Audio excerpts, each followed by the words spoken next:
will depend on Chami 1's aggression again. Same with game number 1. As long as Chami 1 plays the same performance with game number 1, then Just Chi will have an easier time farming. All right, match number 3, game number 3. Everything is tied up at this stage. Who's going to get up to match point this game? Super critical in this series here. Want to find out? Drop over to Quill City Mall to witness it yourself, ladies and gentlemen. We have tons of goodies, tons of prizes to be given away, and lots of activities. But talking about activity here, Dragon has already committed that blast. Oh, they're doing some serious work. The flash forward, Jay is trying to run for his life. Chaz not able to get it. The Peacemaker actually hits the wrong one, and the Cannon Blast is blocked by Jihong. What a team player.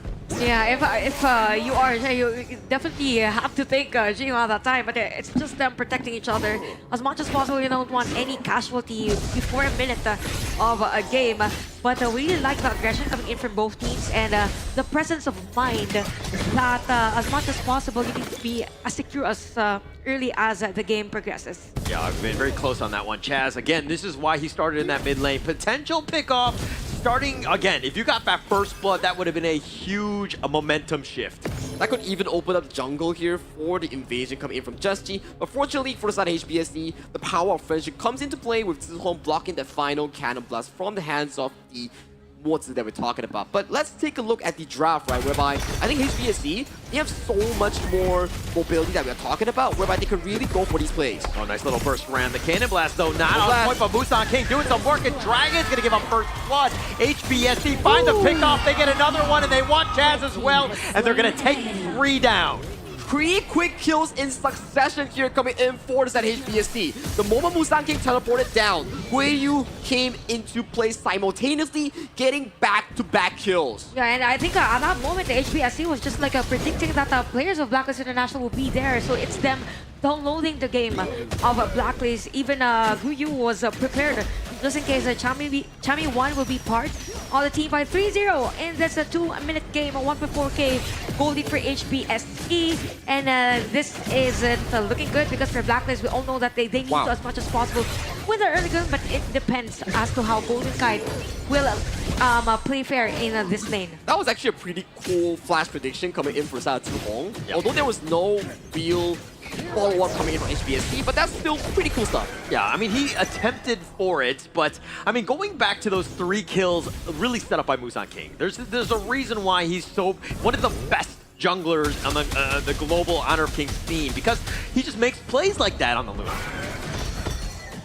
Yeah, and I think for this one, things are a bit slow for both because we can see that there is a huge difference. You've mentioned this earlier, Holler, that with the Lamb of Just Chi, there's a chance that he will be behind. So 3.3k versus 2.2k is actually a huge lead. Oh, they find he's going to burst ramp back in, but Just Chi, this is not a great spot. He's down 1k, but Musan King, I mean, he got that double kill. Things have gone his way. He's very mobile, so Just Chi right now playing very reactively, trying to catch back up. Already completing the August Word as well coming in for the Luna here. He is definitely ahead of the curve coming into this early game as we were talking about, right? As we approach to the 4th minute mark, I think it will be difficult for Blacklist International to really look for an angle on this Tyrant. Yeah, that's true. And I just really want to commend as to how players of HBSE, specifically the mid lane, stop those stuns possibly from the Motsu. So I think for that, that's been a problem right now for Blacklist International as to how they can't really rotate that much around the map. But good thing is that there is a reaction and even information that the players of HBSE are actually here at the Tyrant. It's all about information. Yeah, it's about information. I mean, this is going to open it up because they realize that the rest of Blacklist International are not really able to contest. Maybe Chaz goes for this one with a Cannon Blast, but it would have been super lucky. HBSE taking the first Tyrant. Very good stuff here coming in from HBSE as they really dictate the early game thanks to that triple consecutive kill just now here. And look at after the event here, right? More of these engagements are going the Peacebreaker, the thick inside the box, they got him blocked in, but no, not enough. He's gonna be gone on and the Tremor Smash is on point. Jay with a heroic save, but the pushback, Just Chi making him pay. What a nice play coming in from Blacklist, a counterplay actually, because I think at that moment they want to go for Musan King and they got Chess. So I think for Blacklist right now, this is where they will change things up. whenever they get a single kill against the HBSE Oh, and the somehow true eliminate. Jamie one trying to make the action onto Vivi, who just shrugs that off. He says, hey, actually, I'm under tower, man. Legal immunity coming in for the side of DRNJ here. Bails him out of safety here. Doesn't even need to burn the flash in that attempt. A risky play coming from Chammy1. His position is exposed, so that does give HBSE more of this control towards the classmate side. Now the thing is that for Blacklist International, they're now grouping up together. It's their strength actually. They win team fights whenever they find let's say 3 players at the bottom and they go Oh, for the they fight. got him.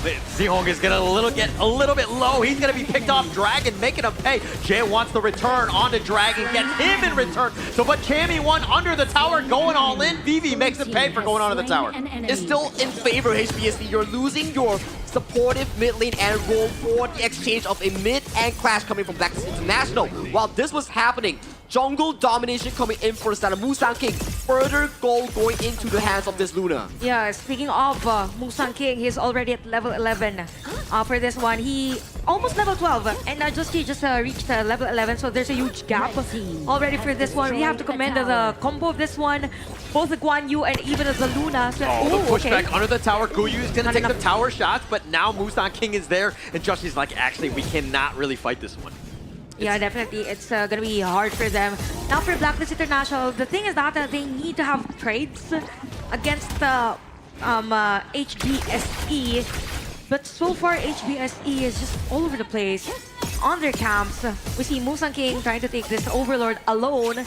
So it's an indication that they are really on the lead and dictating this game. That's why when we see HBSE games, the general kill count is actually very low because the only time they fight is to fight for control over objectives like the buffs, like the Overlord, like the Tyrant here. But since Blacklist International is throwing bodies at you, they are forcing you to fight them at every single corner. Yeah, but isn't that the smart way to play? You don't really want to fight just for the sake of fighting. You need objectives, but they get the truth with the box locked in. They finally knock down Musang King, but now Guyu just barely dodging that one. Has to just roll wheelie on out of this one. But now Jay just covering the retreat, letting them get back. Jay might be sacrificed here as Justy turns it up, has that damage. Jay getting down right now, but the first ram yet again. Justy actually gets killed in return. Phoebe, Big Brother was there, but they make Jay pay.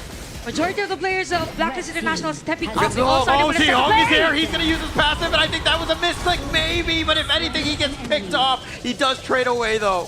Okay, a lot has happened after the team fight. It all started with having Blacklist International take down Musang King, and then it went straight having the rest of the players. We have to commend the crowd control coming in from Just G and Chammy1, but also the damage from the Xiao Chao. So all in all, HBSE and even Blacklist International a bit struggling whether or not they will initiate. Blacklist International bringing the PKL fighting style to the Malaysian home crowd here. It is starting to show a bit of an effort here, but still goal lead in favor for the side of HBSE as we approach the 8th-minute mark here. This buff still goes in favor of Musang King here, so that is an important Azure buff being denied all over the hands of Just G. I mean, it's one thing to fight, though, but you need to go with an objective in mind, right? I think that this is something that Blacklist International need to look into when they're just fighting for the sake of fighting, but why are we fighting? Yeah, I think for Blacklist, that's true. I would agree on that. But they also have to take note of the information. Okay, nice base check for Jay. There could be a kill for them. They're Honey Sweet Freeze, but Jay is just too tanky. All 5 members, and they're not even able to take down this Leon Poe. And going back to the point for Blacklist International, they need trades. Wait. Jay gets gone on the first ram. The Tremor Smash is not going to be on point, and now here comes HBSE. Thinking that they have the right a bit of strength in this one, but they're down numbers, and now they're going to take the bottom T2 instead. Red team. Although they get a kill on towards the, but still, it goes back to the question that you raised.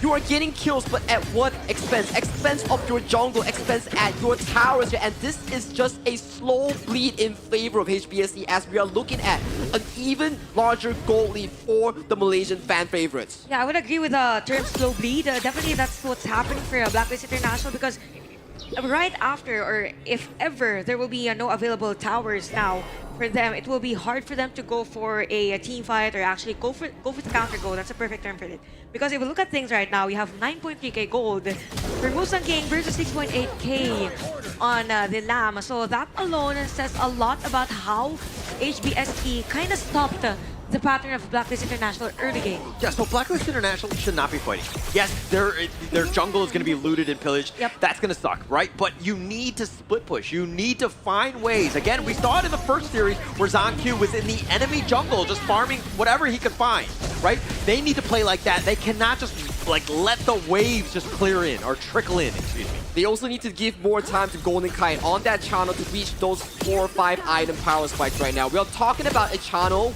with no real big items, continuously fighting these big teams, but as we see towards the mid lane. Oh, Jeff finds the right little target, finding Dragon, but do they have enough? He's being bounced around, and eventually he does fall, but Vivi's gonna get credit. But Jihong is looking to be traded as well. Chammy one over the wall. He's being bounced around. That's a triple kill going the way of VV and HBSE with the team ace. With a team ace, HBSE, final push attempt on towards the Crystal as there are no single member alive coming in from Blacklist International to even defend this final push. I mean, Dragon is down for 10 more seconds. HBSE look like they've got it. It's a matter of time. Game 3 goes the way of HBSE.